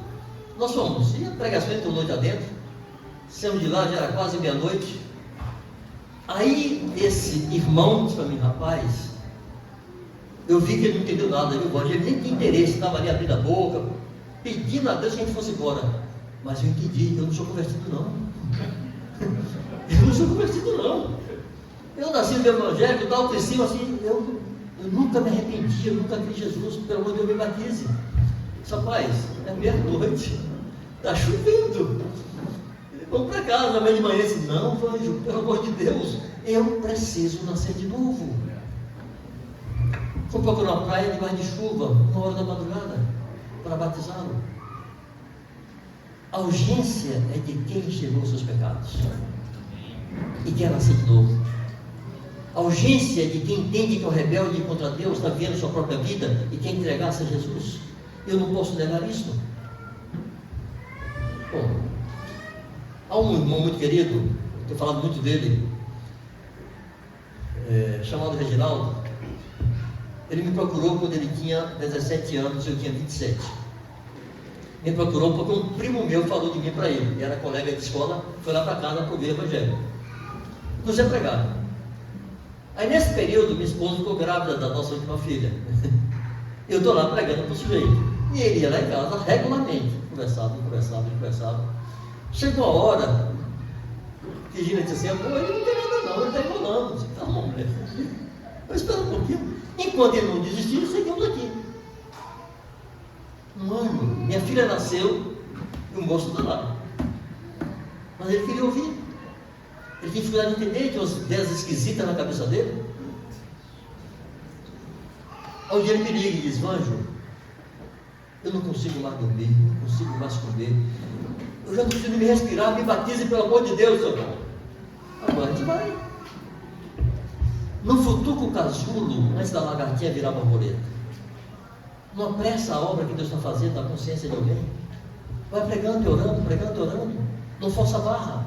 Não apresenta um preço para quem não quer ver preço, porque não viu Cristo. Cristo, depois preço, batismo. E agora ensinar. Pegar o mesmo, Reginaldo. Ele é convertido, sendo ensinado sobre a doutrina de Cristo para os solteiros, foi confrontado com a palavra: filho, honra teu pai e tua mãe. Disse: como é que eu faço para honrar meu pai e minha mãe? Eu não sabia. Falando de uma série de coisas, mas eu quero destacar uma que ele foi orientado a fazer. Na próxima vez, se você estar na mesa com sua família para comer, você pede licença e diz: família, me dê um minuto. Se volte para o seu velho pai e diz assim: pai, muito obrigado. Muito obrigado, porque desde que eu me entendo por gente que tem comida nessa mesa. Aí ele fez isso. Aí o pai disse: mas filho, é minha obrigação. Isso eu sei, pai. Mas se você faltasse com a sua obrigação, eu passava fome. E quantas vezes, pai, eu faltei com a minha obrigação para com o Senhor, e o Senhor me recebeu como filho? Faz o pai sentir importante. Isso é honrar pai e mãe. Ensina-se ao novo convertido, ensina-se ao novo discípulo, ensina-se ao novo filho de Deus. Para que ele aprenda a viver qual é a doutrina de Cristo para a sua vida, como Cristo quer que ele viva aqui no mundo. Isso é igreja. Irmãos, todas as nossas atividades precisam apontar para isso. Se tiver na igreja de Deus qualquer atividade que não aponte para isso, bota fora, esquece, não presta. Hoje se inventou 1000 departamentos. Você vai em uma dessas congregações, tem departamento para tudo. Mas a ordem foi simples: prega o evangelho, faça discípulos, batize, ensine a guardar. É só isso. A igreja é para ser simples. Crente que só vai de reunião em reunião, há de se perguntar: eu estou servindo a Cristo ou a meus próprios caprichos? O que estou querendo? Sou o discípulo de Jesus, debaixo dessa vocação de encher a terra de filhos para Deus? Eu oro por meus vizinhos, oro por meus colegas, oro por meus amigos, me lembro deles em minhas orações, prego o evangelho por eles, me importa que eles estão indo para o inferno, eu nunca preguei o evangelho para eles. Irmãos, a igreja está para isso. Não é para se reunir e fazer reunião bonita e culto bonito. A gente se reúne para cooperar com aquela ordem, ensinar a guardar, para corrigir desvios, para instruir a direção. Mas saímos daqui, lá fora, fazemos tudo o que sabemos, temos que fazer. Nós tínhamos passado uma frase, passou em 2 horas, 2 minutos eu termino aqui, tem intervalo, tá? Nós tínhamos uma frase que dizia assim: a obra da igreja na casa não é a obra que se faz na casa, mas a obra que cada um que se reúne na casa faz a todo dia, em todo lugar. Então a obra dos santos não é das reuniões dos santos, que faz parte. Se reunir, adorar, cultuar. Jesus se reuniu com seus discípulos, ensinou seus discípulos. Está lá em João 17, que ele cantou um hino com eles, depois foram para o Monte das Oliveiras. Faz parte. Mas o seu dia a dia era pregando e instruindo, pregando e instruindo, pregando e ensinando. E assim devemos ser. Graças a Deus. À noite talvez exploremos melhor essa ideia da necessidade de repetição e de perseverança nas mesmas práticas. Quando você for ler o Novo Testamento, saiba que essas cartas não foram escritas, as cartas apostólicas, para instruir a igreja em coisas que a igreja não sabia. Essas cartas foram escritas para gente que já sabia, mas tinha se desviado. Todas as cartas, sem exceção, foram escritas para corrigir desvios que começaram lá atrás. Os apóstolos corrigiam. Era para corrigir e para repetir, para deixar uma marca clara. Pedro, em sua última carta, ele diz que mesmo sabendo que já estava para deixar esse tabernáculo, ou seja, ele iria morrer, ele queria ter certeza que mesmo depois da sua partida, os irmãos guardariam lembrança de tudo. Por isso ele repetia. Então não existe novidade para ensinar. Paulo, quando fala, ele está reunido com os presbíteros de Éfeso, em Atos 20, a partir do verso 17, ele diz que jamais deixei de vos ensinar todo o conselho de Deus. Se é todo, é todo. Tem começo e tem fim. Há uma diferença no conhecimento da pessoa de Deus, que é infinito. Teremos uma eternidade para conhecer a pessoa de Deus. Mas o conselho de Deus para o homem, ou seja, o que Deus pensa, o que Deus quer que o homem faça na terra, é um pacote, é um currículo. Tem começo, meio e fim. O ensino de Jesus não é interminável, terminou o ensino dele. A doutrina dos apóstolos terminou, não tem o que inventar mais. Se houvesse alguma coisa nova para ensinar, estaria aqui, que foi trazido para a nossa prática, e Deus não deixaria incompleto. Uma vez alguém disse assim: não, mas o Espírito Santo não é Deus, o Espírito Santo não tem liberdade para mudar? Não, Deus é imutável, por que o Espírito Santo vai mudar? É justamente porque Ele é Deus que não pode mudar o que está escrito. Ele não pode, Deus não pode, Jesus não pode, porque aqui está o seu conselho. Se não ficamos vagando no meio do mar, sem direção, sem bússola. Isso é nosso guia. é lâmpada para nossos pés, é luz para o nosso caminho. E não tem o que acrescentar o que está escrito. Inclusive a ameaça de Apocalipse para aqueles que tiram e acrescentam palavras àquela revelação que João teve. Então, a nossa dificuldade não é entender ou conhecer. A nossa dificuldade é praticar. Uma vez eu estava em encontro de casados, lá em Salvador, quase 1000 casais. Eu perguntei assim: quantos aqui nunca ouviram um ensino sobre o padrão de Deus para a mulher, para o marido, para o casamento? Uns 4 gatinhos pingados lá. Disse ok. E quantos aqui já ouviram o ensino sobre isso? Centenas de mãos levantadas. Mais de 1000 mãos levantadas. Eram quase 1000 casais, então. Eu disse ok. Agora, quantos de vocês, além de mim, botei minha mãozinha para cima, que eu não sou besta, quantos de vocês, além de mim, têm alguma dificuldade no casamento ainda? Irmãos, não é porque nós não sabemos que nós temos dificuldade. O que falta não é entendimento. Faltam 2 coisas. Às vezes é fé para pôr em prática. Quando Jesus disse para os discípulos que eles tinham que perdoar 70 vezes 7, Pedro não disse assim: Senhor, aumenta-nos a misericórdia, aumenta-nos o amor, aumenta-nos a compaixão. Ele sabia que amor, misericórdia e compaixão, por mais que fosse, não atenderia aquilo. Isso aumenta-nos a fé. Eu tenho que crer que isso é possível. É fé para obedecer. E às vezes é indisposição para obedecer, simplesmente. Nós não estamos a fim de pagar aquele preço. Mas nós conhecemos. E quando a palavra é repetida, ela tem o poder de resgatar dentro de nós o valor que ela tem. A palavra declarada, ela resgata a fé. Porque a fé vem por ouvir a palavra de Deus, não uma palavra nova, a palavra de sempre. Você quer ver uma coisa? Quando vocês estiverem lendo os Salmos e virem Davi exaltando a palavra de Deus, Salmo 119, do primeiro versículo ao último, são 174 versículos, se não me engano, todos os versículos, Davi exalta a palavra de Deus. Mas vocês sabem qual era a Bíblia que Davi tinha? Pentateuco. Nem Samuel estava escrito, nem Reis, nem Crônicas, nem Provérbios, nem os livros profetas todos, e muito menos no Novo Testamento. O que Davi tinha era de Gênesis a Deuteronômio, que Moisés escreveu. Talvez Josué ou Ruth não estava escrito ainda. Talvez Josué, Juízes talvez. Aí você um dia pegue lá de Gênesis até Juízes, para garantir que ele com certeza tinha, era de Gênesis a Deuteronômio. E se pergunta assim: o que é que alegrava tanto Davi aqui?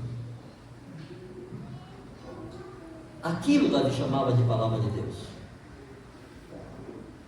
Ali ele chamava dos estatutos de Deus. Irmãos, nós temos a riqueza, inclusive o Salmo de Davi, e não conseguimos amar a palavra de Deus. Davi dizia: eu me desperto no meio da noite para meditar nos teus estatutos. Meditar em Levítico. Davi fazia isso. Gênesis, Êxodo, Deuteronômio. Meditar em Deus. Irmãos, aqueles 5 livros produziram em Davi aquela fé que ele tinha. E com 16 anos enfrentar um leão, enfrentar um urso para defender o reino de seu pai. Enfrentar Golias com menos, talvez tivesse 18 anos ali, mas nem tinha idade para ir para a guerra. De onde Davi tirou essa fé? Ali. Amar a palavra de Deus. Quando o povo foi punido pelo Senhor por causa da sua idolatria e foi levado cativo para a Babilônia, e começaram a retornar 70 anos depois, e quando retornaram, começaram a desobedecer de novo a lei. Teve a hora que Esdras se entristeceu tanto, porque pensou assim: o meu povo está fazendo tudo aquilo que trouxe juízo sobre ele. Sabe que eles não entendem que foi por causa disso, dessas práticas, que Deus os levou cativo para a Babilônia? Como estão fazendo de novo? Ele se assentou atônito em praça pública, rasgou suas vestes, jogou cinza sobre a cabeça, raspou seu cabelo, sua barba e chorou. O que faz um sacerdote se o povo não quer ouvir a palavra? Aí está escrito que se aproximaram de Esdras todos os que temiam e tremiam da palavra do Senhor. Irmãos, Deus nunca fará nada relevante na sua casa se não for por meio daqueles que amam e temem a sua palavra.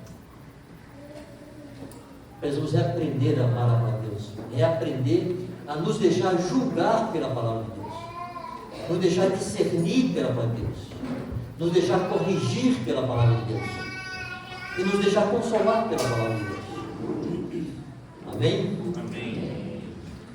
Não façamos como os hebreus no deserto que chamaram o maná de pão vil.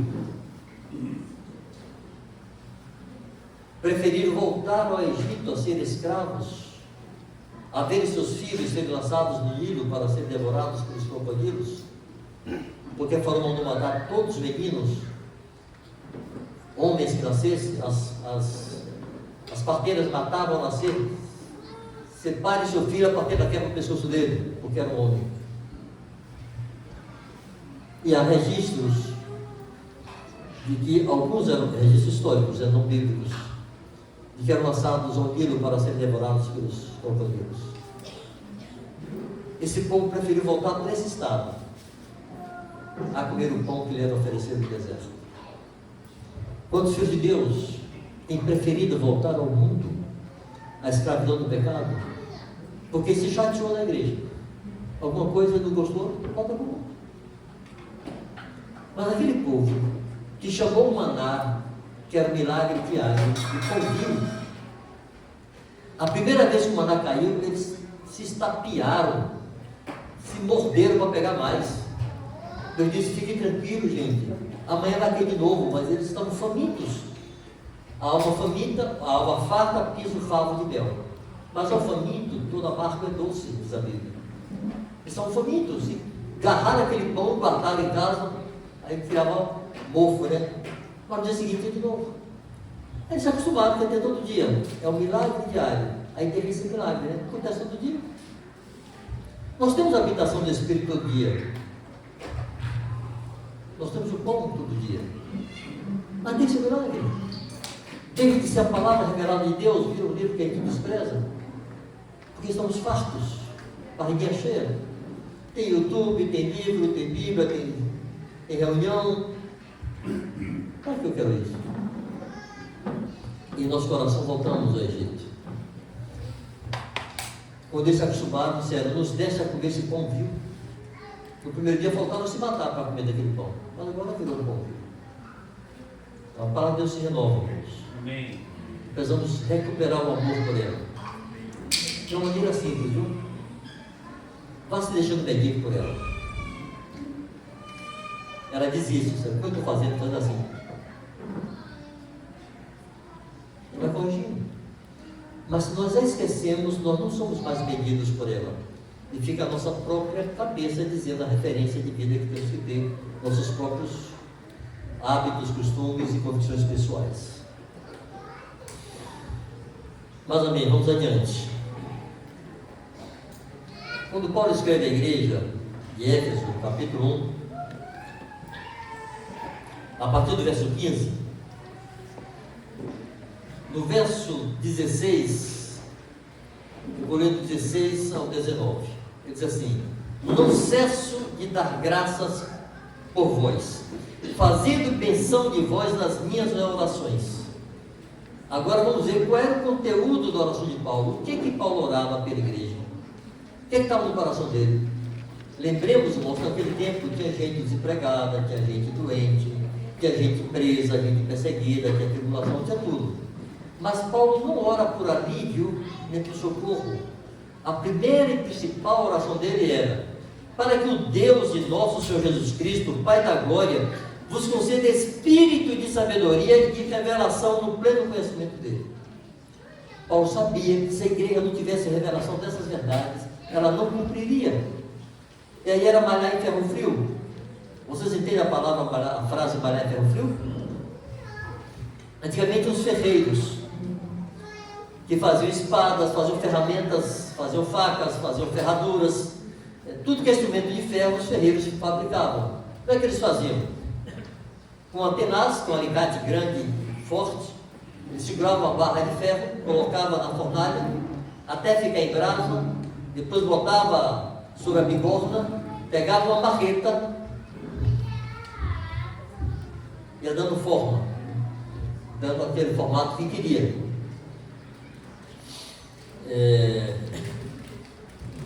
Isso ia produzindo a forma que ele queria. Quando nós pensamos em termos de revelação da palavra de Deus, nós estamos pensando em uma coisa assim, sobrenatural, espiritual, o anjo desceu, mostrou.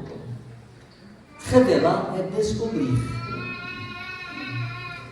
Quando Jesus fala em Mateus 11, graças ao Pai, porque ocultaste essas coisas aos homens entendidos e as revelaste aos pequeninos, é Deus descobrindo as suas verdades ao nosso coração e tornando essa verdade uma coisa que eu posso aplicar, que eu posso fazer.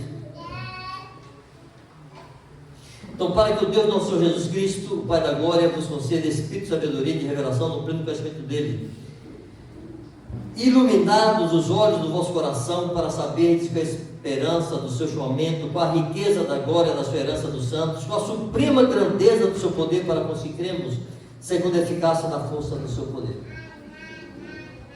Havia doenças, havia problemas, mas Paulo orava, esse povo tem que ter revelação, clareza da vontade de Deus. Os olhos do seu entendimento têm que ser iluminados, ele orava por isso.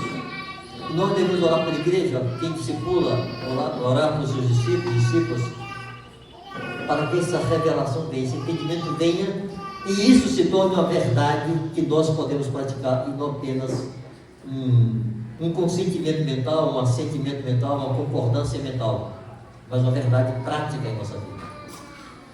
Amém? Vamos lá para Mateus 28 de novo? O fazer discípulos e ensinar a guardar aponta para o alto.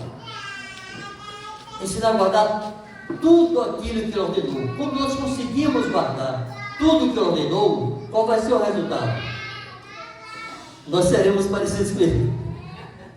Não se importa com os bebês, não. Os bebês se sentem alegres na igreja. Deixa o bichinho aí falarem aí. Não concorre comigo, não. É só vocês se ouvirem e prestar atenção aqui. Não se incomodem, não. Tá até calado já. É passarinho cantando, gente, viu? As crianças não podem achar as reuniões um lugar chato, não. Toda hora vem mandando aquela boca. Que bebezinho aí. Tá feliz? Quer falar?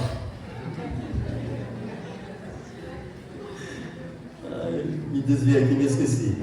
Assim. Guardar para chegar ao alvo. Quando conseguimos guardar tudo que ele ordenou, seremos parecidos com ele. Efésios 4. Até que todos cheguemos à unidade da fé, crer na mesma coisa. A medida da estatura da virtude de Cristo, ao ser o imperfeito, todos. O ensinar a guardar, irmãos, aponta para isso. E nós temos isso em mente. Conversava com o Ismael ontem falando do projeto que ele tinha para os filhos dele. Nossos filhos, quando nascem, não pode ser assim, batatinha quando nasce se esparrama pelo chão. Não. Todos os pais têm um projeto do algo para seus filhos alcançarem. Eles traçam um projeto. Nem sempre o filho corresponde, mas o pai traça. E Deus não teria para nós um projeto? Deus quer nos ensinar a viver como Ele quer. Tito capítulo 2, verso 11 em diante, Paulo fala assim: a graça de Deus se manifestou Salvador a todos os homens. De que maneira, Paulo? Educando-nos, para que, renegadas as paixões infames deste mundo, vivamos no presente século de maneira sensata, justa e piedosa. A palavra de Deus é para educar. Então, quando você pensar em ensinar a guardar todas as coisas, pense nisso. Está aqui um filho de Deus, que foi confiado a mim, como discipulador e discipuladora. Para quê? Para que eu ensine a guardar tudo, para que ele seja como Cristo. E para que eu possa ensinar a guardar tudo, o que é que eu preciso? Eu preciso guardar. Eu preciso conhecer. E ensinar com o meu exemplo, Diz assim, vinde e vede. Isso a gente vai explorar melhor hoje à noite, sobre fazer discípulos. Mas o alvo final desse ensinar a guardar todas as coisas é nos levar à semelhança de Cristo. Isso nos remete a quê? Nos remete a outro ingrediente da planta, aquilo que tem que estar contido na edificação da casa de Deus. Que Deus tem um propósito para conosco. E se perguntarmos qual é o propósito de Deus para o homem?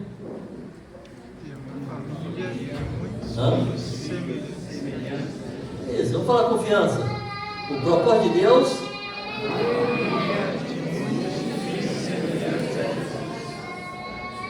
é uma família de filhos semelhantes a Jesus. Aí eu pergunto, isso para você é um assentimento mental ou é uma convicção, uma verdade revelada? Quando eu voltei do Marrocos, eu comecei a me perguntar isso.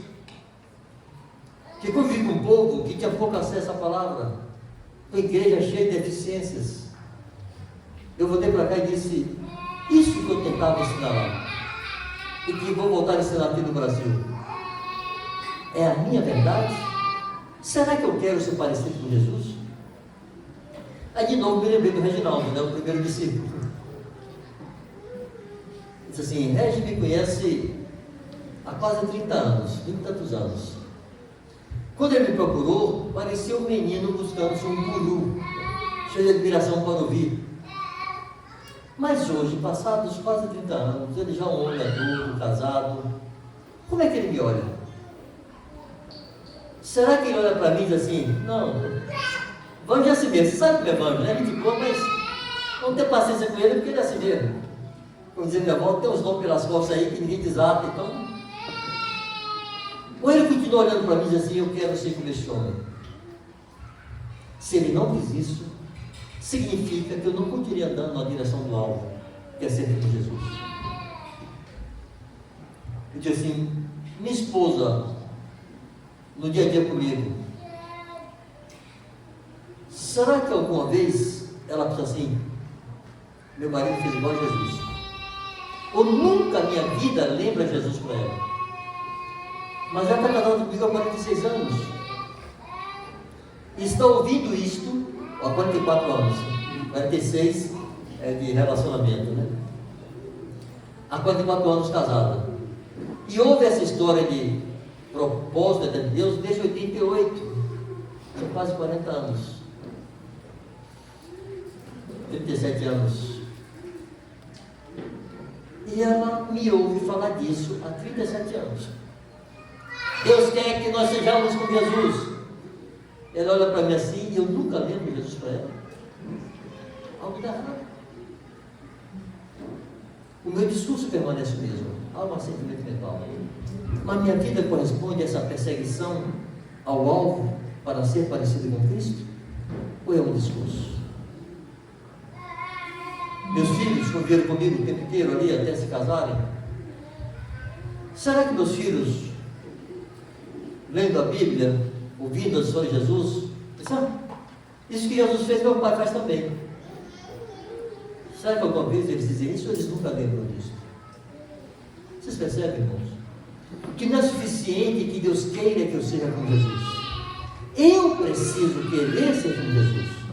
O propósito é de Deus, mas o alvo é meu. O alvo é meu. Eu tenho que correr em direção a esse alvo. Eu tenho que diariamente persegui-lo, me desembaraçando do pecado, do peso e do pecado que tem nas mentes do assedia. Essa palavra tem nas mentes vem daquela história do ferreiro que segura com tenaz, o ferro ali, até formá-lo, bater nele até ele tomar forma. Imagine o ferreiro fazendo isso com um ferro frio. Segura com tenaz, bota lá na bigoda, uma barra de aço e tudo martelada. Não forma nunca. Então, se eu não quero ser formado, se eu não quero ser conformado à imagem de Jesus, Deus está trabalhando em ferro frio conosco.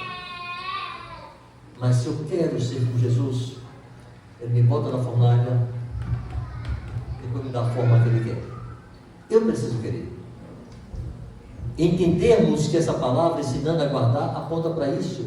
Porque senão, irmão, nós vamos virar o que eu vi meus pais dizerem muitas vezes. Ah, fulano ciclano é crente de banco de igreja. O que é isso? A pessoa que vai, senta,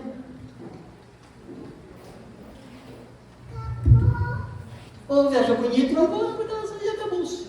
Passou pela porta, esqueceu tudo. Não fomos chamados para ser crente de banco de igreja. Fomos chamados para fazer discípulos. Essa é a ordem de Jesus. Não é uma sugestão, não é uma proposta, é uma ordem. Eu me lembro que a primeira vez que eu estive na reunião com os irmãos lá em Salvador, Benito estava ministrando e disse assim: qual a ordem que Jesus nos deu? Aí eu já estranhei. Eu já concordava com muita coisa, mas eu tinha aquele assentimento mental. Mas eu preservava um certo espírito crítico, né? Não queria me lançar de vez assim. Disse: a ordem? Mas Jesus deu tantas ordens, como é que esse povo agora inventou a ordem? Como se Jesus tivesse dado a única ordem. Mas eu percebi que nessa ordem estão contidas todas as outras. Ele disse: vai e faça discípulos, batize-os e depois ensine-os a guardar todas as coisas que vos tenho ordenado. Ou seja, havia muitas ordens, mas essa ordem era condição para que as outras fossem cumpridas. Você não pode ensinar um incrédulo a guardar todas as coisas que Jesus ordenou. Você não pode ensinar um rebelde a guardar todas as coisas que Jesus ordenou.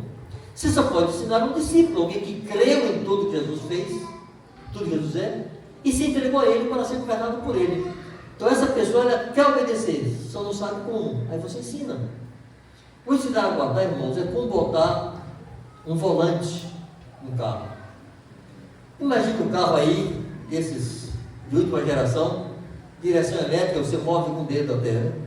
Mas imagina um carro desse, com uma superpotência, tudo está perfeito no carro, mas ele tirar o volante. O que vai acontecer? Vai provocar acidentes. Se pisa o acelerador, ele sai. E vai bater no primeiro muro que já pela frente. O volante não confere poder ao carro, não confere potência ao carro. O volante só dá direção. Os mandamentos do Senhor Jesus, as coisas que Ele ordenou, que nós temos que fazer, é um volante em nossa vida. O motor é a vida dele em nós. Quando fomos unidos a Ele, recebemos o Espírito Santo, recebemos poder para viver em santidade. Aí essa vida agora precisa de um volante. Para a direita, não tem força para ir para a direita, é só girar o volante. Para a esquerda, a força está no motor. Nós temos potência nas promessas de Cristo, na realidade da vida de Cristo em nós, mas nós precisamos de direção. Me lembro de minha primeira conversa com Marcos, não a primeira, uma das primeiras conversas com ele, já estando lá, reunido com eles. Ele disse assim: negão, você é como uma lancha com um motorzaço no meio do mar, mas está sem leme. Disse: pelo amor de Jesus, bota o leme na minha lanchinha, que eu quero saber para onde eu vou. O que ele está dizendo? Você tem potência para fazer, mas você não sabe para onde vai. Me ensine. Você está entendendo? Ensine a guardar. O discipulado não confere vida. O discipulado não confere poder e potência para viver a vida de Cristo, não. Confere direção. Porque você vai ensinar a guardar. É só isso. Mas você não pode ensinar a guardar quem não se converteu direito, quem não nasceu de novo. Outra vez, conversando com o Benito, que foi um dos meus discipuladores históricos, disse assim: Vanjo, sua cabeça é como um almoxarifado bagunçado. Tem tudo aí, mas está tudo misturado. Não joga nada fora não, vamos botar ordem aí. O discipulado ordena a nossa mente, bota tudo no lugar, para usar da forma correta, na hora correta. Então, quando você for discipular alguém, pense em mente: Jesus mandou fazer isto. Eu tenho agora que ser essa pessoa a guardar todas as coisas, é o que Jesus quer que eu faça. E se lembre que eu disse ontem que Jesus não disse nada sobre como a igreja deve funcionar. Falou de igreja 2 vezes, não falou do seu funcionamento, da sua estrutura. Ele falou para nós de como nós temos que viver nossa vida individual. Aí quando junta esse povo todo, a expectativa do Senhor, amados, é que ali um tipo de gente que tem pelo menos duas coisas claras na sua mente, em sua vida. Essas pessoas crerem em Jesus, se entregaram a Ele, então Ele os governa, Ele é seu Senhor, é seu dono. Que mais? Aquelas pessoas todas, sem exceção, querem ser parecidas com Ele. Aí quando juntar essa turma toda, ia ser fácil. Aí nasce a igreja, um batalhão de pessoas entregues a Cristo e desejando ser como Cristo. Se a igreja não é isso, não é igreja. Porque foi isso que Jesus trouxe. Não é uma estrutura religiosa, histórica, tradicional, que fez assim, assim, assim, não. Irmãos, a planta para a igreja não foi trazida pelos reformadores. Não. Foi trazida pelos apóstolos.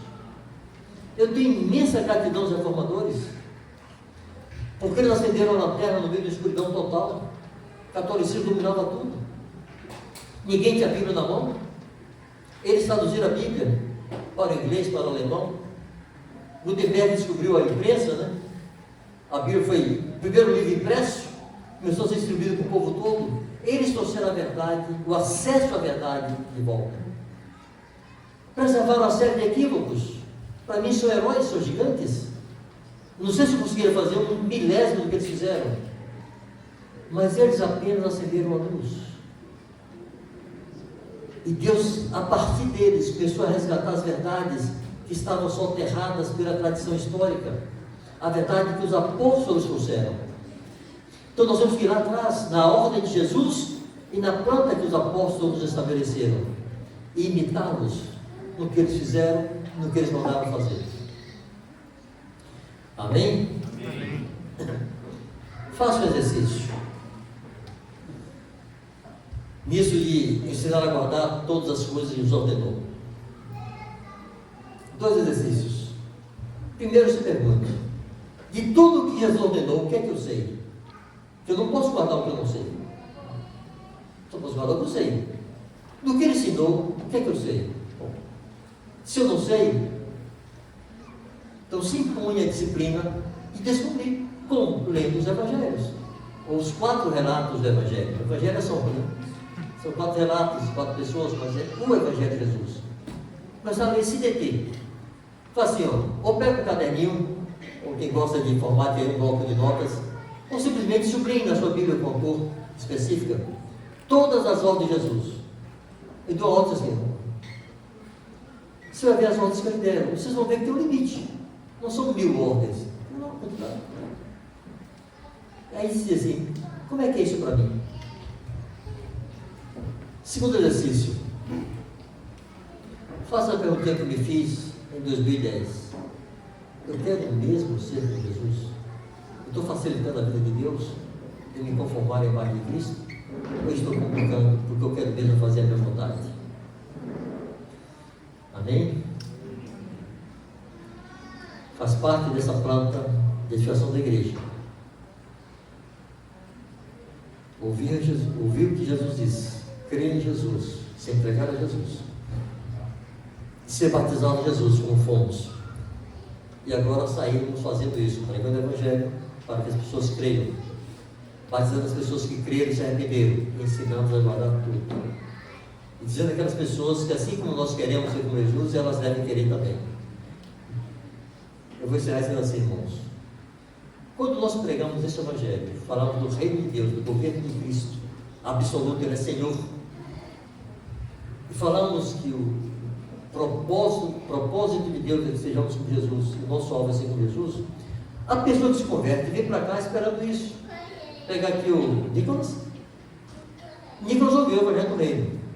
Então na cabeça de Nicolas, assim, ali naquele lugar, todo mundo crê nisso. Ali todo mundo é sujeito a Jesus. Aquela turma toda obedece a Jesus. Ele começa a ver gente que não obedece a Jesus. Sim. E não é assim? O que mais ele ouviu? Ali todo mundo quer ser como Jesus. Todo mundo ali quer ser perfeito. Daqui a pouco tem gente que diz, não, Deus não quer que eu seja perfeito, né? Assim, Deus não quer que eu viva no pecado, não mato ninguém, não ando roubando, nem xingando, nem adulterando, nem fornicando, não fumo maconha nem nada, não ando bem nos bailes. Assim, pregar o evangelho, jejuar, orar pelas nações, não. Isso é para os missionários, os pastores. O que é que Nicolas vai pensar? Esse povo queria ser como Jesus. Como é que é isso? Nicolas não se referenciar a vocês agora. Eu estou de acordo com esse negócio aí que pregaram para você? Pobre Nicolas. Aliás, bem-aventurado Nicolas, viu? Nós temos erros, Nicolas. Nós cometemos tropeços. Mas nós queremos. E nós não desistimos. Se olhar para trás, há muitos tropeços meus. Mas há muitas lágrimas de arrependimento. E muito recomprometimento com Cristo. Senhor, eu quero ser eu quero fazer. Me põe de pé que eu vou caminhar outra vez. A igreja é formada por gente falha, a gente que tem um alvo claro. Um coração definido. E não desistir desse alvo. Nós damos graças, Senhor, pela obra milagrosa do Espírito Santo no coração de cada um aqui que um dia se converterá. Pela forma como a Tua graça nos alcançou, Senhor, escravos do pecado, cegos, mortos em nossos delitos e pecados, Senhor. O Senhor nos deu luz, abriu nossos olhos, o Senhor nos libertou das correntes do pecado. O Senhor nos deu vida juntamente com Cristo e nós te damos graças. Nós queremos ter, Senhor, a eternidade inteira para te adorar e bendizer. Amém. Te dar graças pela bendita obra de redenção que nos alcançou. E te pedimos, Senhor, a misericórdia de podermos ser teus cooperadores. Na medida de graça que recebemos, na medida de fé que recebemos, na medida de dom que recebemos, nós queremos chegar ao limite de nossas capacidades. Sendo teus cooperadores, Senhor. E que o nosso limite não seja a negligência, ou a displicência, ou a preguiça. Que nosso limite seja o limite de dom e graça que o Senhor nos deu. Nós queremos nos esforçar diligentemente para fazer cumprir a Tua vontade sobre a terra. Dar sentido à nossa existência aqui, Senhor. Sendo teus cooperadores, caminhando na direção desse alvo bendito que o Senhor estabeleceu para nós. Sermos perfeitos como é perfeito nosso Pai que está nos céus. Sermos perfeitos como Teu Filho foi perfeito, Senhor. E dar-te a alegria que Ele te deu aqui sobre a terra. Em Seu nome nós oramos a Ti, Pai. Tu és bendito para sempre. Aleluia. Graças a Deus.